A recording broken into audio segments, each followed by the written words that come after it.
राधे राधे दोस्तों, कैसे हो आप सब। आज की कहानी है पाप। मम्मा, ये दादी माँ अपना सामान पैक कर कहाँ जा रही है? अद्दू ने निशिता से पूछा तो वो चौंक गई। जल्दी से कलची छोड़ सासू माँ के कमरे की ओर भागी। आप बिना बताए कहाँ जा रही हैं माँ? निशिता ने पूछा। बहू, मुझे राशि के पास जाना है, अब से मैं उधर ही रहूंगी। सुमिता जी ने सामान रख अटैची बंद करते हुए कहा। पर अचानक ऐसा क्या हो गया उन्हें जो आपको जाना पड़ा? कुछ बताइए तो सही। ना कोई तीज, ना त्योहार, ना उनके घर कोई फंक्शन। फिर आप ऐसे बेटी के घर जाकर रहेंगी तो लोग क्या कहेंगे? और आपको तो सबसे पहले लोगों की ही परवाह रहती है। निशिता आश्चर्य में भरकर पूछी। तुम सही कह रही हो बहू, मैं आज तक यही कहती रही और इस बात को तुल भी देती रही।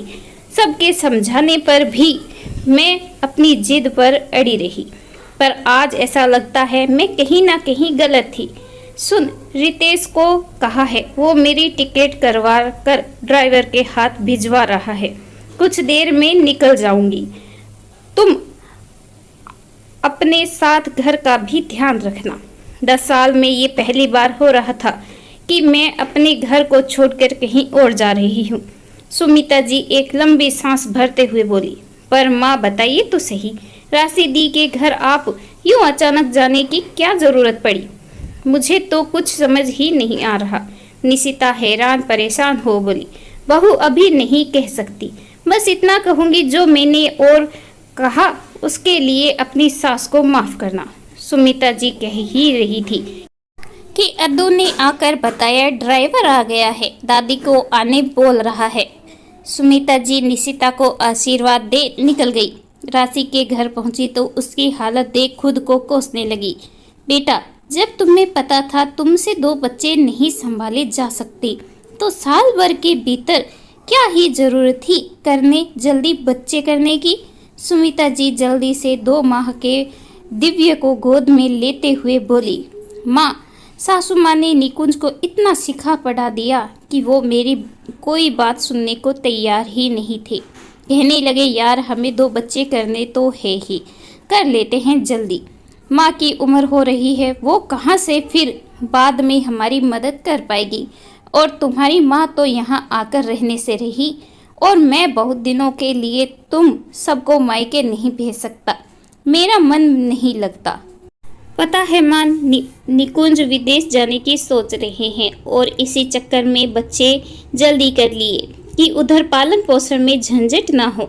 चलो ये तो बताओ, तुम कितने दिन रह पाओगी यहाँ, और अभी भी होटल में जाकर ही रहोगी? राशि ने सुमिता जी से पूछा। बेटा, मैं तो तेरे पास रहने आई हूँ इन बच्चों की खातिर, सुमिता जी ने कहा। तभी काम करने वाली लता चाय नाश्ता लेकर कमरे में आई और बोली। अच्छा किया अम्मा जी जो आप आ गई, नहीं तो राशि दीदी दिन पर दिन कमजोर होती जा रही है, खाने का सुध रहता नहीं, चलते चलते उन्हें चक्कर आ जाता था। अब मैं पूरे दिन तो घर में रहती नहीं जो सब कुछ संभाल सकूं। वो अम्मा तो परेशान होकर चली गई, कहती रही अब मुझसे नहीं संभाले जा रहे दोनों बच्चे, जाना हो तो मायके जाकर रह लो। तुम्हारी माँ तो यहाँ आने से रही। काहे अम्मा जी, आपको बिटिया के घर आने में क्या ही दिक्कत? जो बेटी को कष्ट में छोड़ सकती पर आकर तनिक मदद नहीं कर सकती। लता अपनी रोज बोले जा रही थी। बहुत समय से काम करने और विश्वासी होने की वजह से वो बिना कहे भी घर के हालात देखकर समझ जाती थी। जो लता रात के खाने की तैयारी कर ले, नहीं तो फिर तुझे देर हो जाएगी। राशि उसकी बकबक से माँ को परेशान देख बोली। तभी निशिता का फोन आ गया। हेलो माँ, ठीक से पहुँच गई? हाँ भाभी, माँ ठीक से आ गई। आप लोग सब कैसे हैं? उधर से राशि ने पूछा। हेलो राशि, हम सब ठीक है, तुम ठीक हो ना? और बच्चे? मम्मी जल्दी जल्दी में चली गई, कुछ बताया भी नहीं। अचानक से क्यों जाना पड़ा उन्हें? निशिता ने कहा। बस समझ लो पहली बार मेरी माँ को बेटी की समस्या समझ आ गई, इसीलिए वो बिना देरी किए यहाँ आ गई। राशि हंसते हुए बोली। तभी फोन सुमिता जी ने ले लिया और बोली, बहू, अगर तुम्हें कोई परेशानी हो अकेले में तो समधन जी को बुला लेना। सुमिता जी की बात सुन निशिता की आंखें आश्चर्य से फैल गई। निशिता सोच में डूब गई। कितनी बार ऐसा हुआ था जब मेरा मन करता था माँ को यहाँ बुलाकर कुछ दिन अपने पास रखूं, पर सासू माँ एक सिरे से ख्वारिश करते हुए कहती, बहू, तुम्हारी माँ को यहाँ आकर रहेगी तो लोग क्या कहेंगे? अरे बेटी के घर कोई ऐसे ही रहने चलाता है क्या, बिना किसी त्योज त्योहार के? नाना, तुम्हें जाकर रहना है तो रहो मायके में, पर माँ को यहाँ मत बुलाना। और इन 10-12 सालों में निशिता की माँ बस किसी फंक्शन में शरीक होती और दूसरे दिन चली जाती थी। खुद सुमिता जी राशि के घर कभी नहीं रुकती थी, पर आज तक कोई वजह उन्होंने नहीं बताया। आखिर उन्हें बेटी के घर रुकना क्यों नहीं चाहिए? माँ, तुम सच में यहाँ रह पाओगी? मुझे अभी भी विश्वास नहीं हो रहा। आखिर बताओ तो सही, तुम बेटी के घर आने पर इतना क्यों सोचती हो? समय बदल रहा है, लोगों की सोच बदल रही है, पर तुम ना जाने क्यों ना कभी भाभी की माँ को अपने यहाँ आकर रहने दी, ना खुद तुम मेरे पास आकर रहती थी। राशि ने पूछा, बेटा, बहुत समय की बात है जब मेरे बाबूजी चल बसे तो मैं अपनी माँ को साथ ले आई। तू तो जानती है मैं अकेली संतान हूँ, आखिर माँ कहाँ रहती? गांव के घर में सब माँ के रहने से बातें बनाने लगे थे। तेरी दादी भी ताना देने से ना चूकती थी, पर तेरे पापा और मैं माँ को अकेले छोड़ने के पक्ष में कभी नहीं रहे। माँ कभी कभी गांव जाने की जिद करती तो मैं साथ लेकर जाती और उसे साथ ले आती थी। माँ अक्सर कहती, बेटी, मुझे अपने घर ही रहने दे। पता है लोग मेरे यहाँ रहने से 100 बातें बनाते हैं, और सही भी तो है। बेटी के घर कौन माँ बाप जाकर रहते हैं? तू तो बस मुझे गांव में छोड़ा। पता नहीं ये हुक थी या बाबूजी के जाने की गम में वो ज़्यादा दिन ना जी सकी। उनकी मृत्यु का जिसने भी सुना सब यही कहने लगे, अरे बेटी के घर कोई कितना ही रह सकता है, बेचारी बेटी के यहाँ लाचारी में कितने दिन रहती। यही बात उन्हें खाई जा रही होगी, तभी तो वो चल बसी, नहीं तो अच्छी भली कोई कैसे ही परलोक सिधार सकता है। कहते कहते सुमिता जी की हिचकी बंध गई। राशि माँ के हाथों को पकड़ सांत्वना देते हुए बोली, शायद नानी नाना जी के बिना जिंदगी की कल्पना नहीं कर पा रही हो तो चली गई, पर तुम इस बात पर इतनी कट्टर कैसे हो गई? बेटा, तब से मुझे लगने लगा शायद बेटी के घर जाकर रहना सही नहीं होता, तभी तो लोग बातें बनाते हैं। फिर मेरी माँ शायद बेटी के यहाँ रहने की वजह से घुट घुट कर चल बसी।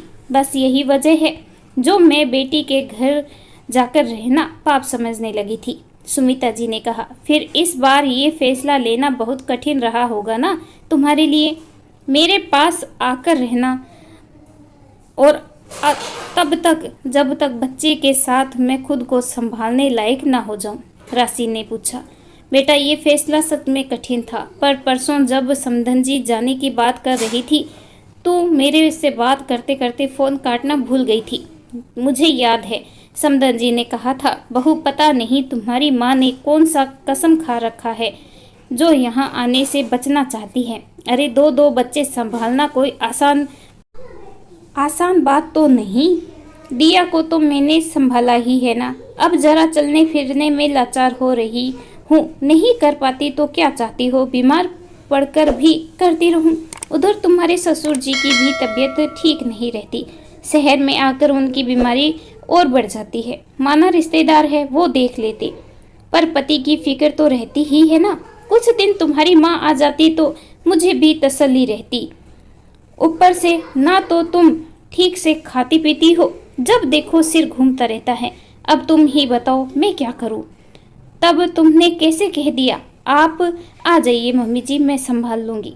अब मम्मी यहाँ नहीं आती तो मैं उन्हें ज़बरदस्ती तो आने से नहीं कह सकती, पता नहीं उनकी क्या मजबूरी रहती है।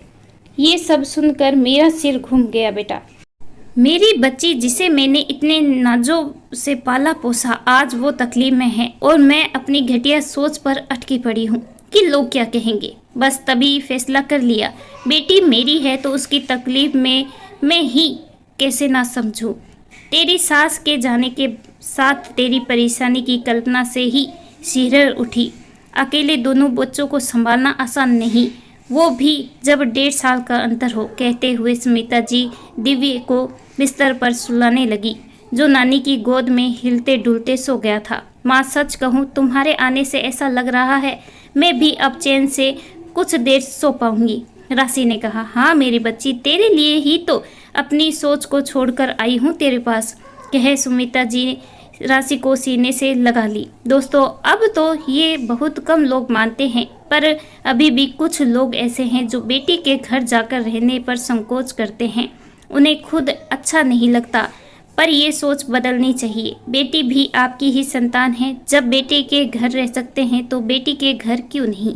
अगर किसी की एक ही बेटी हो तो क्या माँ बाप जरूरत पड़ने पर बेटी के साथ नहीं दे सकते। सोच बदलनी होगी अपने बच्चों की खातिर। इस कहानी के बारे में आपकी क्या राय है, कमेंट करके जरूर बताइएगा। कहानी अच्छी लगे please like share and subscribe. धन्यवाद।